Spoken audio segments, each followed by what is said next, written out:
Hi, I'm Natalie Mullen, former people pleaser and queen of doing way too much, turned holistic life coach and wellness educator for purpose seeking women of color and allies. Welcome to From a Full Cup. On this podcast, I teach you how to use the 12 pillars of wellness to discover your purpose, up-level your well-being, and create the life of your dreams, because we all deserve to be fulfilled, and you simply can't pour from an empty cup. Through candid conversations, insightful interviews, and motivational nuggets, you'll feel inspired, empowered, and supported as together we navigate this thing called life, holistically and with your well-being at the center. If you're committed to personal development and you're ready for more, you're in the right place. Now let's get started. Welcome back to another episode of From a Full Cup, a space to learn, grow, and up-level your well-being. If you're new here, each month is rooted in one of the 12 pillars of holistic wellness, and all 12 pillars are interconnected. And as you explore your own well-being, understanding these pillars will allow you to create more balance and fulfillment as you pursue your own version of a wealthy life. Now, last month was about the mindset pillar, and we covered topics like stress and anxiety and overcoming limiting beliefs. This month, we're diving deep into the career pillar. Now, before we get into today's topic, let's do a wellness check. This is a time to just check in with yourself and acknowledge how you're doing. A moment to pause, reflect, and ground yourself. So I want you to rate yourself from 1 to 10. How do you feel in this current moment? How did you fill your cup today? Are you living your version of a wealthy life? And just a side note, I've decided to change from talking about a healthy life to a wealthy life. But wealthy is spelt for me Wellthy, because you can be very healthy but not living well. And you can be very wealthy with an A, so financially well off, and still not living well. So when I think of my wealthy life, I'm thinking of a life that allows me to live in alignment, purpose, authenticity, and with fulfillment. To me, those are the things that matter. And remember, it's not even about what I think. It's up to you to decide what your vision of a wealthy life looks like.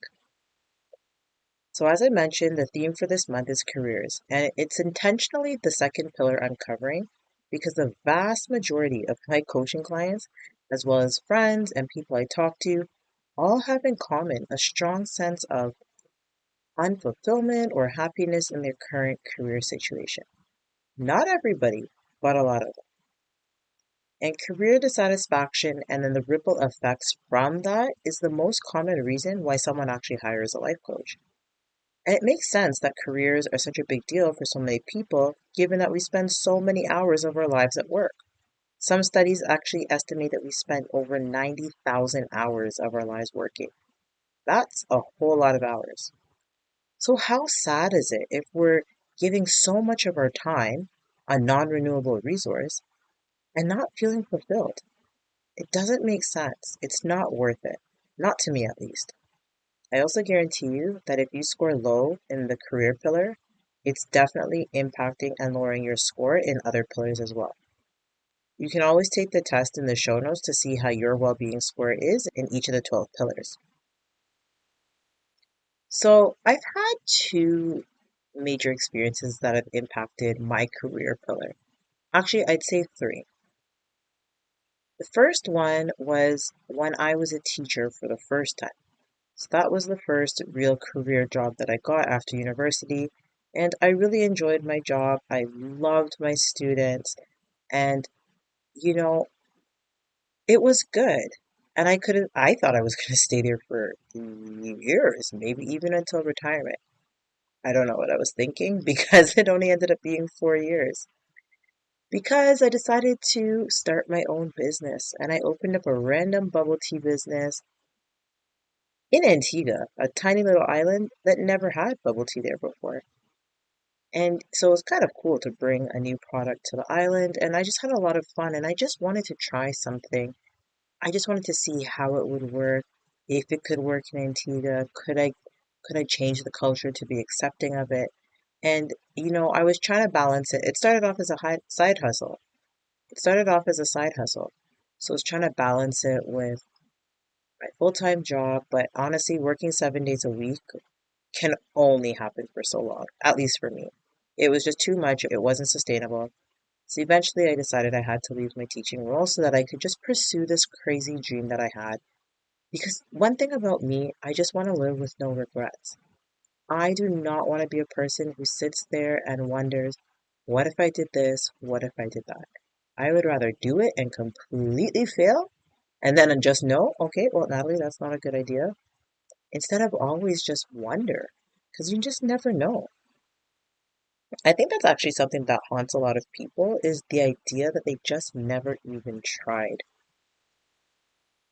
The second time that my career pillar was deeply impacted was actually when I moved back to Canada from Antigua. And I couldn't find a job for 4 to 5 months. I was broke, like no money at all. And it was so hard for me on a day-to-day basis. I remember walking around and just crying and just walking, tears down my face because I felt so depressed. I couldn't understand why I couldn't find a job. I know I have skills, I know I'm smart, I know I'm intelligent, I know I have a good resume, but nothing was coming through. I had never struggled for that long to find a job before.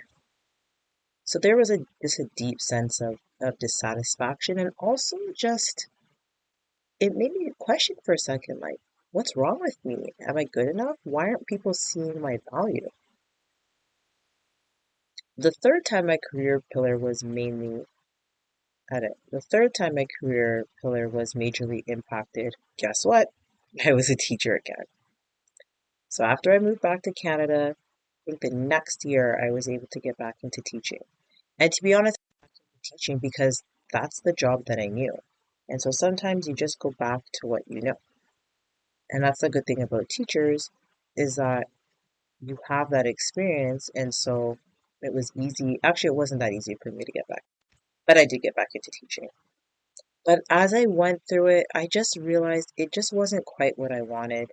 I was in 4 schools and 4 different locations within 4 years, 4 different grades. It was just too much instability.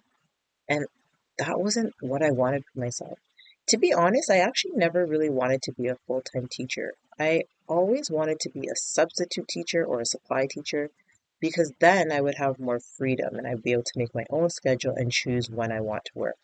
That idea has appealed to me from a very young age. I'm not even sure why, because when I was a child, it wasn't common for people to be thinking or hoping for ideas of freedom, time freedom, location freedom. Now it's very popular and a lot of people are striving towards that. But when I was younger, I didn't have that example, but for some reason, I had the dream.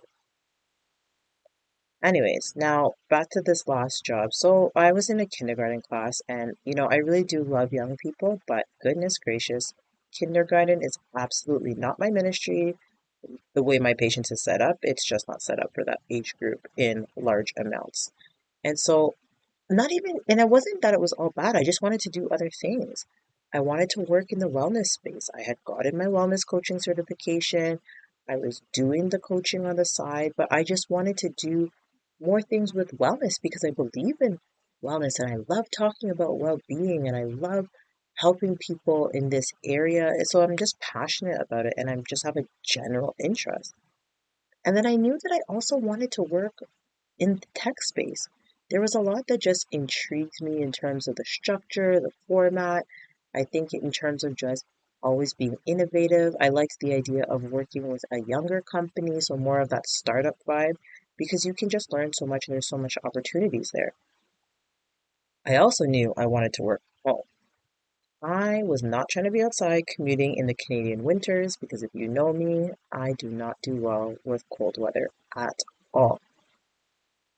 So I'll come back to my story a little bit later, but let's just talk about this generally for a second. Why is there so much dissatisfaction around careers?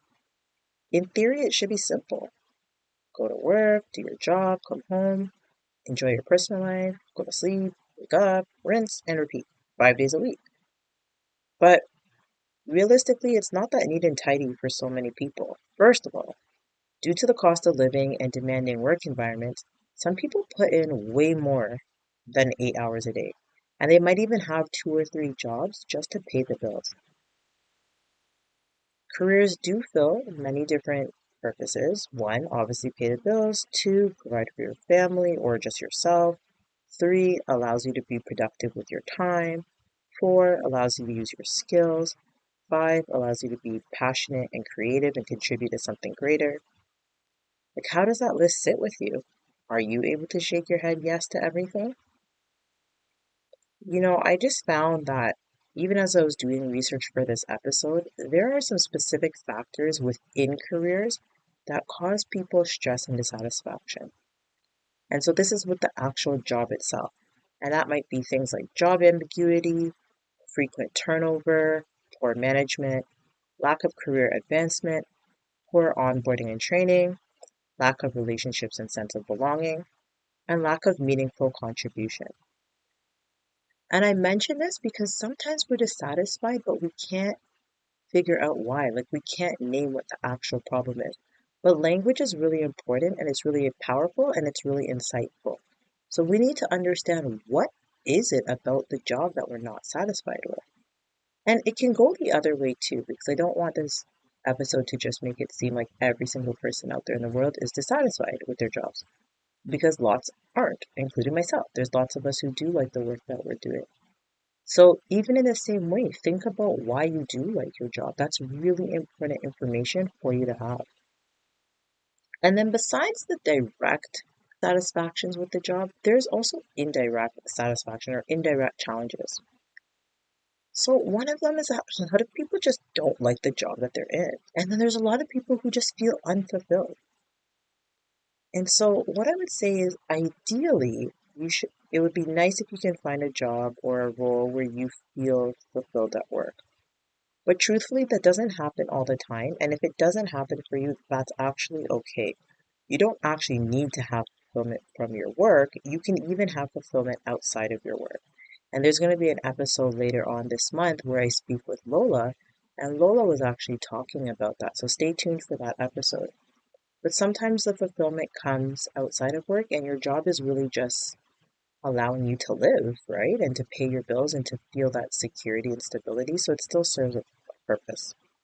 But the problem is that a lot of people don't go find that other thing for fulfillment. And so then they just remain unfulfilled. So we can see here that there's direct impact on the purpose pillar. Then another challenge is that some people often feel burnt out. So we see this in the corporate sector, we see this in education and healthcare, and to be honest, just in many sectors around. And many people they're overwhelmed. Society tells us to hustle and work even at your own expense. And though we see a lot of companies increasing support for mental health, if company culture and systems don't change, then it really doesn't help employees. Another major dissatisfaction with careers is obviously about time. Everybody's talking about work-life balance. And if you work long hours, and to be honest, even if you just work an 8-hour day, it still means less time with your family, less time for yourself, and just less time to pursue other interests. A Gallup poll actually found that 53% of full-time employed adults in the US reported experiencing significant stress because of inadequate work-life balance. Now, this really came to the forefront during COVID, and people realized just how out of balance their lives were. And we were all home. So by default, we were able to spend more time with our loved ones. By default, we were able to spend more time pursuing random interests, right? Look at all those people who started baking bread, all those people who started crocheting and knitting during COVID. They didn't even realize that they had those desires or interests or wanted to try new things because they never had the time. There was no time, there was no mental space to allow for those things.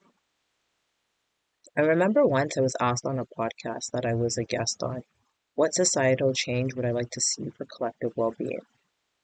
And my answer was a 4-day work week. I think it would make such a monumental difference for the most amount of people. And I also look at countries in Europe and other Spanish countries that have some version of a midday siesta where people go home, they have lunch with their families, they go for a nap, and then they go back to work. Like, what a different way to live. What a better way to integrate work and personal life than at least what we have here in North America. And for those who are fortunate to work from home, myself included, it's been such a blessing, but it doesn't automatically mean that life is more balanced. So company culture and work boundaries still play a part, and we can see how this directly impacts the relationship pillar. And another angle for the relationship pillar is actually, what if you're working with people that you don't like, or you're in a toxic work environment? This can, of course, mentally bring you down. Even when people can't show up authentically at work, for instance, or they can't be themselves and they have to pretend, that also can bring you mentally down. So we see how this correlates to the mindset pillar. Another thing on that relates to mindset pillar is job security. So right now people are being laid off. It feels like left, right, and center. Every day you turn on the news and more people are being laid off or let go.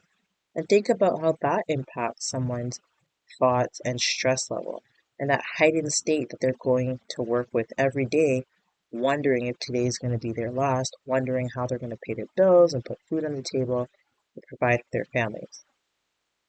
I could go on, but hopefully you see why career in particular is such a pinnacle pillar in our well-being. When you think about the limiting beliefs holding us back, there are limiting beliefs that people have regarding careers. So one is, I'll never find a good job. There are just a lot of people who just kind of accept mediocre or accept whatever they get because they don't even think that better is available for them. And I would really encourage you to reframe that thought because good jobs are out there and they are attainable for you. Your job is to search for them and position yourself as a good candidate and just prepare for that moment. Another limiting belief is, I went to school for this, so I have to stay in this career. I see this one a lot, especially with my good old teacher friends. Now, I really think you need to reframe this and just say that you can always make a change. We are not statues, we're not permanent, and you don't have to play it safe. You can play it wisely and still make big decisions in support of your own well being and just a vision for your life that you actually desire. And the last limiting belief that I'll share today is, I don't know what to do with my life. And this is a big one. As I said, career challenges or lack of career direction, lack of career fulfillment, lack of career clarity is the number one reason why people go to life coaches. But a reframe can be that as long as I don't give up and I keep taking steps in the direction, any direction, clarity will come in the doing. And I have a podcast episode on that, just a short off the cuff one. But we just have to make moves.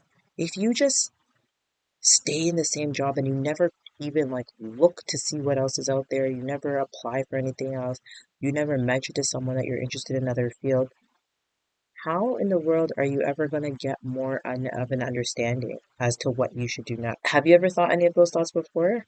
And if you have, don't worry, it's all good. It's all normal. I really want us to normalize those kind of limiting beliefs that we have because we all have them, myself included. All of us have thoughts in our head that want to hold us back, and we just need to become aware of them and provide our own reframes. And think of reframes also as what evidence is out there to show you that that belief is actually not true. So remember earlier I told you I had 3 experiences with career dissatisfaction and just stress, I guess, in general. Well, looking back to the 2 times I was a teacher, a lot of people ask me how I did it. How did I leave a stable job with benefits, job security, stable wages? And my answer is just that my choice was based on alignment. And at the time, the jobs were no longer in alignment with the vision I had for myself. One message that I consistently preach on this podcast, in person, from the stage, in workshops, it's to live a life of authentic alignment based on what you want and how you want to feel. And nobody else can determine that for you. And I'm so passionate about working with people to help them figure out what lights them up, what's authentic to them, and what's in alignment for them.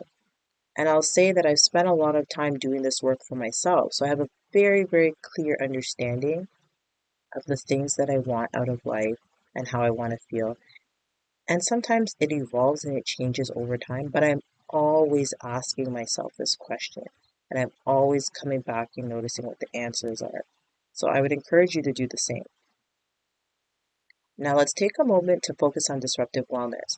So we know that disruptive wellness is the intentional choice to push back on the status quo and society's narratives of what success, wellness, and a healthy life look like.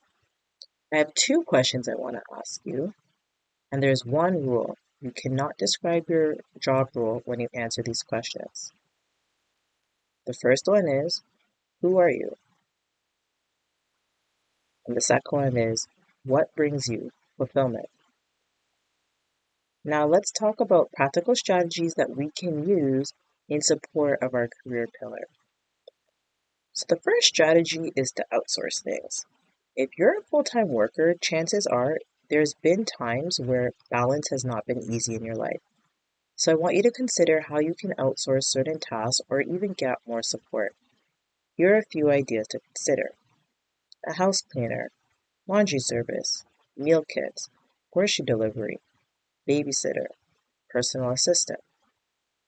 Even if it's an app or automations that can just help you live your life easier, that can all help you to find more balance. The second strategy is about me time. Now, me time doesn't just appear, we have to carve it out. And that's going to look different for each person. It might look like waking up 30 to 60 minutes earlier. I know for a lot of moms in particular, they find this very successful because they wake up before the rest of the family. It might also look like taking some time for yourself after work, but before you get home.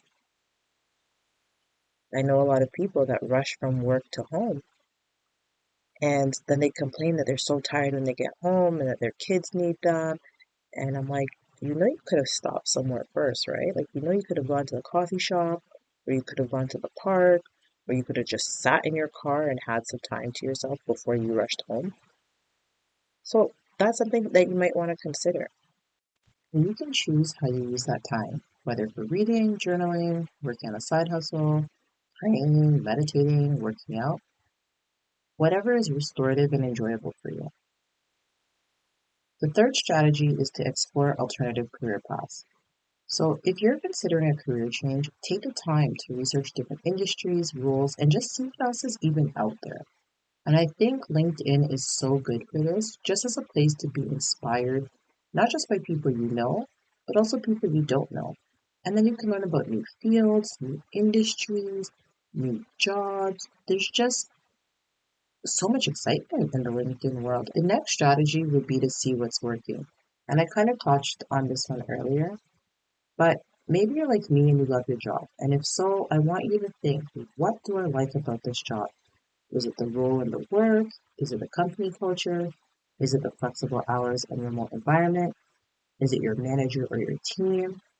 It's really important to identify those things so that if you ever consider making a change in the future, then you know what to look for again. And if you don't like your job, well, just do the opposite. Write down what's not working for you. Because again, knowledge is power. My last tip is going to be to advocate for yourself. You have to be the one who advocates for your needs. If you're dissatisfied at work, you need to express that to the powers that be, whoever your manager is or your employer, and see what their response is.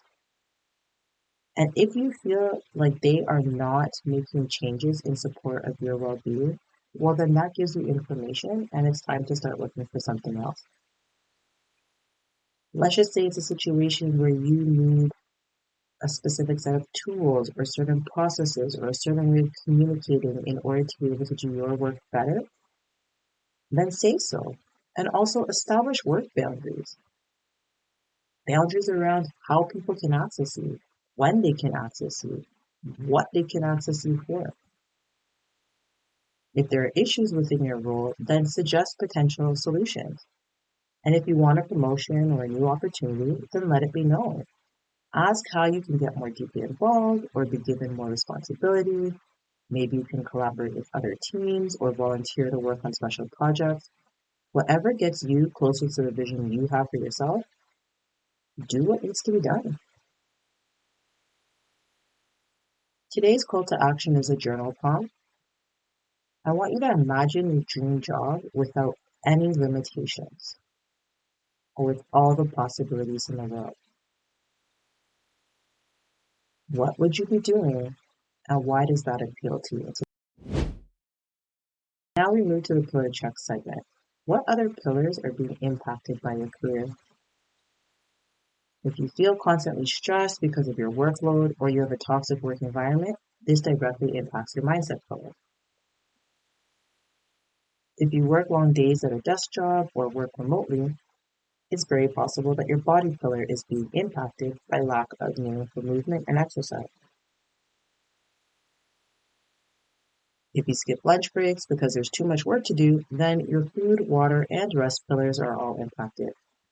And maybe your job is just not paying you an adequate enough salary to pay your bills.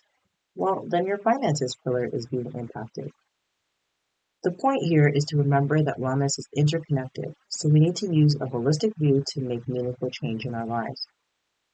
If you need a breakdown on the 12 wellness pillars and you want to find out your score, then you can download the free assessment in the show notes.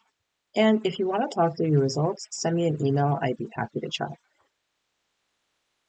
For today's affirmation, edit. I invite you to say today's affirmation with me. I bring value to every task I undertake. I attract opportunities that align with my skills and ambitions and set me up for abundance and wealth. In closing, if you have a job, take a moment to say thank you. Even if it's not what you want, it still allows you to contribute to your life. And I want you to consider how you maximize fulfillment at your job. If not, then consider where can you find fulfillment outside of work that still is in alignment with how you want to live your life. If you're struggling in this area, there are career coaches and counselors, many of which are available through employee assistance programs for free, and they can provide you more support and guidance in this exploration. Before we end, I have a small favor to ask. This podcast is a passion project and a heavy labor of love, but I do it because if it helps one person, it's totally worth it. So can I ask you to share this episode with a friend who may feel some career dissatisfaction and can benefit from what's being shared today? I just want to make sure that this podcast is reaching those who actually need it. Until next time, continue to serve yourself, your loved ones, and your community from a full cup.